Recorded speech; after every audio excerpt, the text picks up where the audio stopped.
Shri Venkateshwara University, empowering education, elevating futures. i5 Housing and Properties. தேடுறதை விடுங்க, தேர்வு செய்யலாம் வாங்க. Call 9962557557. Daily Low GI Wellness Sugar. வெள்ளை சர்க்கரையில் நல்ல சர்க்கரை. ஒருத்தங்க நமக்கு கிடைக்கலையே அப்படிங்கிற ஒரு இயலாமையோடு பார்க்கக்கூடிய அந்த பார்வைக்கு பலம் அதிகம். ஒரு குழந்தைக்கு அடிக்கடி உடம்பு சரியில்லாமல் போகுதா, கண்டிப்பாக அந்த திருஷ்டியால் அந்த குழந்தை பாதிக்கப்பட்டிருக்கும். அந்த பொண்ணு மாதிரி நீ படிக்க மாட்டேங்கிற அப்படின்னு சொல்லுவாங்க. இது எல்லாமே நான் பார்த்த விஷயம். அவள் மட்டும் சூப்பராக படிக்கிறா, அதே ஸ்கூலில் தானே நீயும் படிக்கிற, ஏன் அவள் அளவுக்கு பண்ண மாட்டேங்கிற அப்படின்னு அந்த பொண்ணை உதாரணம் காமிச்சு அதுதான் அந்த பொண்ணு வந்து ஸ்கூல் லீடரு, ஃபஸ்ட்டு லீடரு அந்த பொண்ணு. அந்த பொண்ணுக்கு அந்த தாக்கம் சொல்லி அது என்ன வச்சு ஃபைனலாக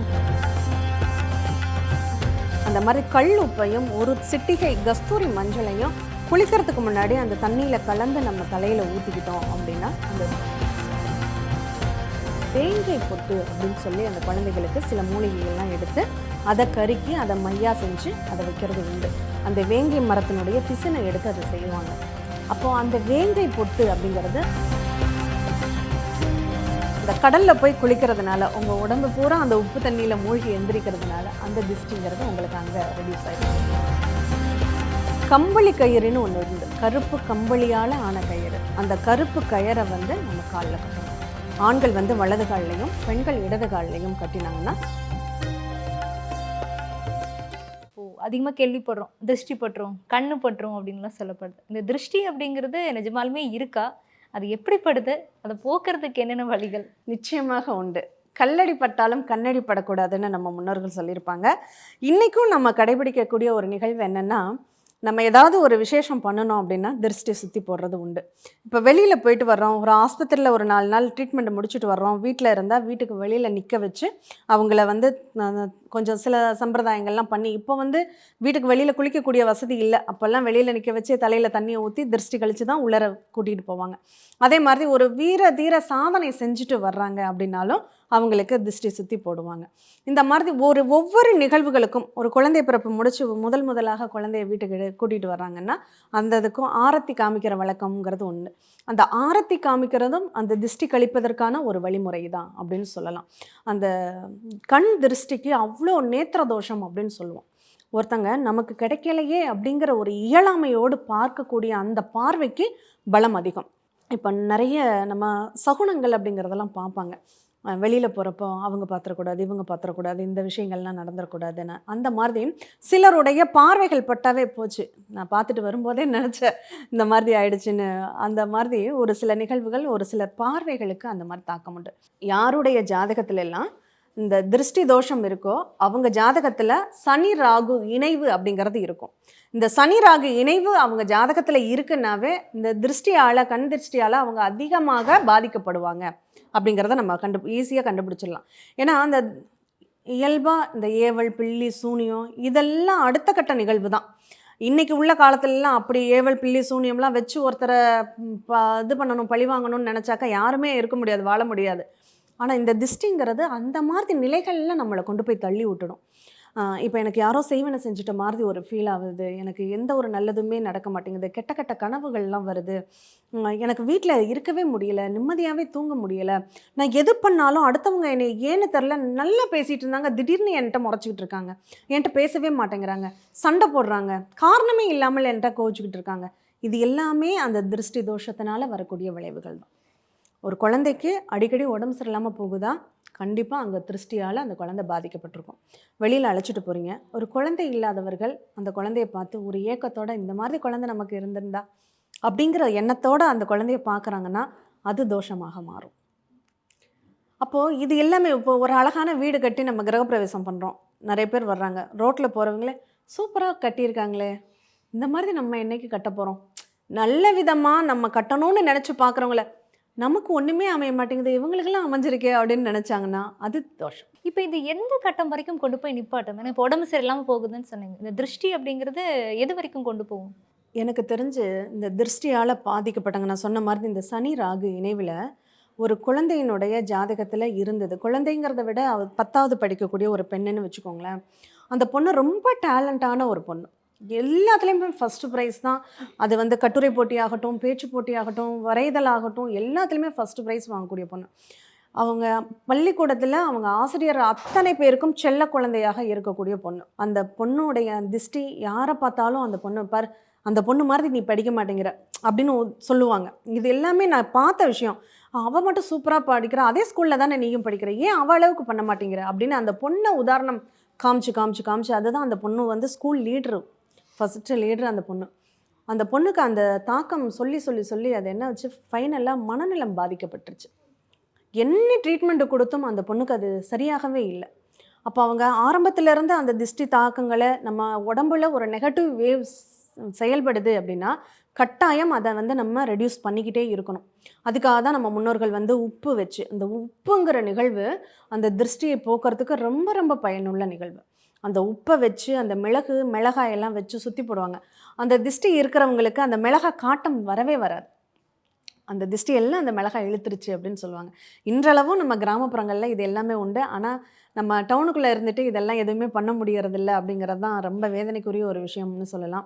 ஸோ இங்கே இருக்கிறவங்க இப்போ என்ன மாதிரி விஷயங்கள் பண்ணி இந்த திருஷ்டியை போக்கிக்கலாம்? கண்டிப்பாக அதுக்கான வழிமுறைகள் என்னென்னா, தினமும் அவங்க குளிக்கும்போது ஒரு கைப்பிடி கல்லுப்பு, அந்த கல்லுப்புக்கு திருஷ்டி போக்கக்கூடிய தன்மைகள் உண்டு. நம்ம வந்து கிருமி நாசினின்னே நம்ம சொல்கிறோம் இல்லையா, அந்த மாதிரி கல்லுப்பையும் ஒரு சிட்டிகை கஸ்தூரி மஞ்சளையும் குளிக்கிறதுக்கு முன்னாடி அந்த தண்ணியில் கலந்து நம்ம தலையில் ஊற்றிக்கிட்டோம் அப்படின்னா அந்த திருஷ்டி தாக்கம் அப்படிங்கிறது கண்டிப்பாக நமக்கு போகும்.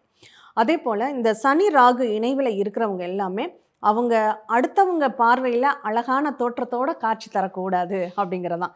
அவங்க வெளியில் போகிறாங்கன்னா ஃபேஸை கவர் பண்ணிவிட்டு, இன்றைக்கி நிறைய பேர் அந்த பொல்யூஷன் ப்ராப்ளத்துக்காக கவர் பண்ணிட்டு போகிறாங்க. இந்த சனி ராகு இணைவில் இருக்கிறவங்க இயல்பாகவே அவங்க முகத்துக்கு கண்ணாடி போட்டு அவங்களுடைய முழுமையான அழகை மறைத்து கொள்வது நல்லது. அதே மாதிரி திஷ்டி பொட்டுன்னு கருப்பு பொட்டு வைப்பாங்க இல்லையா, அந்த கருப்பு பொட்டை வச்சுக்கணும். அவங்க முகத்தில் ஏதாவது ஒரு அடையாளமாக அந்த பொட்டு இருக்கணும். இப்போ குழந்தைகள் எல்லாம் பார்த்திங்கன்னா நிறைய குழந்தைகளில் அந்த ரொம்ப நிறைய இடத்துல வைப்பாங்க. இங்கே கருப்பு பொட்டு இங்கே வச்சுருப்பாங்க, நெத்தி வகட்டில் வச்சுருப்பாங்க, இங்கே வச்சுருப்பாங்க. பொட்டை கூட நேராக வைக்க மாட்டாங்க, ஓரமாக தான் வச்சுருப்பாங்க. அதெல்லாம் எதுக்காகனா அந்த பொட்டு வச்சு அழகுபடுத்தினோம்னா குழந்தை அழகாக இருக்குங்கிற ஒரு எண்ணம் வந்துடும், அதுவே திஷ்டி ஆக்கிடும். ஒரு தாய் தன்னுடைய குழந்தையை பார்த்து அழகாக இருக்குன்னு வச்சாலே அது திஷ்டி பாதிப்பு அப்படின்னு நான் சொல்கிறோம். அந்த மாதிரி அதுக்கு ரெடியூஸ் என்ன பண்ணுவாங்க, வேங்கை பொட்டு அப்படின்னு சொல்லி அந்த குழந்தைகளுக்கு சில மூலிகைகள்லாம் எடுத்து அதை கருக்கி அதை மையா செஞ்சு அதை வைக்கிறது உண்டு. அந்த வேங்கை மரத்தினுடைய பிசினை எடுத்து அதை செய்வாங்க. அப்போது அந்த வேங்கை பொட்டு அப்படிங்கிறது அந்த திஷ்டி தாக்கத்தை அதிக அளவு ரெடியூஸ் பண்ணக்கூடியது. அதே மாதிரி இந்த வேங்கை பொட்டை இன்றைக்கும் எல்லாருமே வைக்கலாம் அப்படிங்கிறது தான் இந்த திஷ்டிக்கு முதல் பரிகாரம். அது எல்லா இடத்துலையுமே கிடைக்கும். அந்த வேங்கை பொட்டு குழந்தைங்களுக்கு மட்டும்தான் வைக்கணுங்கிறதெல்லாம், நம்ம வெளியில் போகும்போது கூட அந்த வேங்கை பொட்டை எடுத்து நெத்தியில் வச்சுட்டு போகலாம். அதே மாதிரி நிறைய ஹோம யஜ்யங்கள்லாம் பண்ணுறோம் இல்லையா, அந்த ஹோம புகையை நம்ம சுவாசிக்கிறோம், அந்த இடத்துக்கு நம்ம போய் உட்கார்றோம், அந்த மந்திர ஒலிகளை நம்ம கேட்குறோம். அங்கே உள்ள அந்த ஹோமம் முடிச்சுட்டு அந்த தீர்த்தத்தை எல்லாருக்கும் தெளிச்சு விடுவாங்க.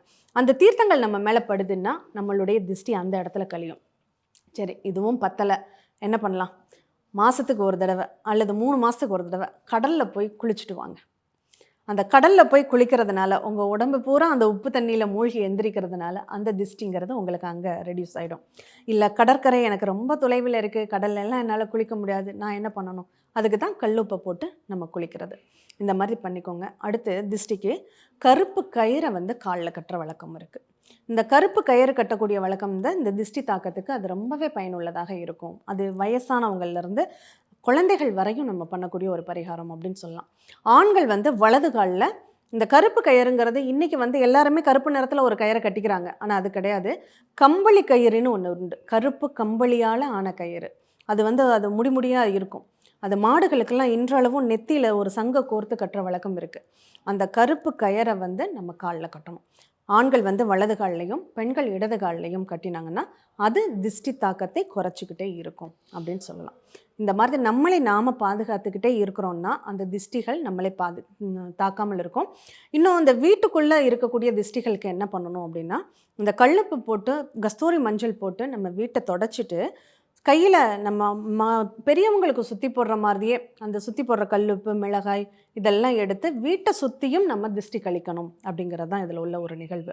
அதே மாதிரி தேங்காய் சுற்றி போடுறது, பூசணிக்காய் உடைக்கிறது, இது எல்லாமே திஷ்டி பரிகாரம் தான். அதில் ரொம்ப ஹைலைட் அப்படிங்கிறது இந்த கல்லுப்பை வச்சு சுற்றி போடுற ஒரு பரிகாரம் அப்படின்னு சொல்லலாம். என்ன நாட்களில் சுற்றி போடணும்? டெய்லியுமே சுற்றலாமா இல்லை அதுக்குன்னு டைம் இருக்கா? இப்போ குழந்தைகள்னா 1 மாசத்துக்குள்ள உள்ள குழந்தைகளுக்கு அவங்களுக்கு அந்த வெள்ளை நூல் திரியால் சுற்றி போடுவாங்க. அது வந்து தினமும் பண்ணக்கூடிய ஒரு நிகழ்வு. ஆனால் மற்ற நம்ம பெரியவங்களுக்கும் சுற்றி போடுறோம்னா செவ்வாய்க்கிழமை, வெள்ளிக்கிழமை, ஞாயிற்றுக்கிழமை இந்த 3 நாள் திருஷ்டி கழிக்கிறதுக்கு ஒரு விசேஷமான நாள் அப்படின்னு சொல்லலாம். முக்கியமாக இந்த சனி ராகு இணைவில் யாருக்கெல்லாம் இருக்கோ அவங்க எல்லாருக்குமே அவங்க வாரத்தில் ஒரு முறையாவது திருஷ்டி கழித்து போடணும் அப்படின்னு சொல்லலாம். ஒரு தேங்காயை எடுத்துகிட்டு அவங்க பிள்ளையார் கோயிலில் போய் அந்த பிள்ளையார்கிட்ட பிரார்த்தனை பண்ணிவிட்டு அவங்க தலையை சுற்றி அந்த தேங்காயை சிதறங்காயை அடிக்கிறாங்க அப்படின்னாலும் அந்த திருஷ்டி அத்தோடு அவங்களுக்கு போயிடும். சரி, ஒரு தடவை நம்ம பண்ணிட்டோம், அது அத்தோடு முடிஞ்சிடுமா? திருஷ்டிங்கிறது எப்போதுமே மற்றவங்களால் ஒரே நபரால் வரக்கூடியது கிடையாது.